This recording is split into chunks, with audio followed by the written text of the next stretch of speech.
চাই এমন বাংলাদেশ গড়তে যেখানে মানুষ বলবে না যে সব দলই এক।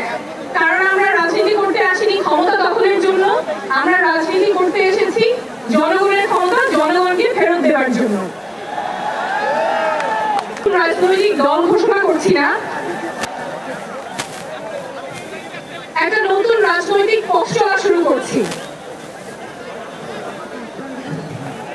আমরা নতুন ধরনের রাজনীতি করতে এসেছি। বিগত বছরগুলোতে রাজনীতির অর্থ ছিল ক্ষমতার খেলা, জনগণের সাথে প্রতারণা, অনেক সময়ই স্বার্থের লেনদেন।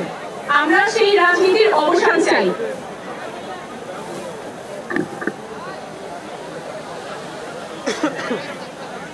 আমরা এমন রাজনীতি করতে চাই যেখানে শুধুমাত্র কোনো ব্যক্তি বা পরিবারের স্বার্থ সংরক্ষিত হবে না, রাজনীতি হবে মানুষের পাশে দাঁড়ানো, জনগণের কথা বলা।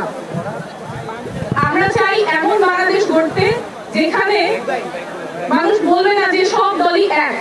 কারণ আমরা রাজনীতি করতে আসিনি ক্ষমতা দখলের জন্য, আমরা রাজনীতি করতে এসেছি জনগণের ক্ষমতা জনগণকে ফেরত দেওয়ার জন্য।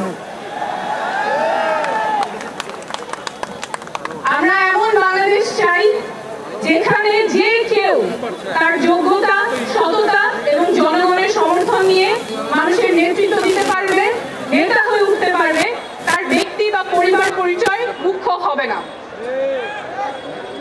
আমরা এমন বাংলাদেশ চাই যেখানে ক্ষমতা শুধুমাত্র কোনো ব্যক্তি বা পরিবারের কুক্ষিগত থাকবে না, ক্ষমতা থাকবে জনগণের হাতে। আমরা এমন বাংলাদেশ চাই যেখানে স্বাস্থ্য এবং শিক্ষা কারো পণ্যে পরিণত হবে না, সেটা সবার অধিকার, নাগরিক অধিকার, সবার সমান থাকবে। বাংলাদেশ বদলাবে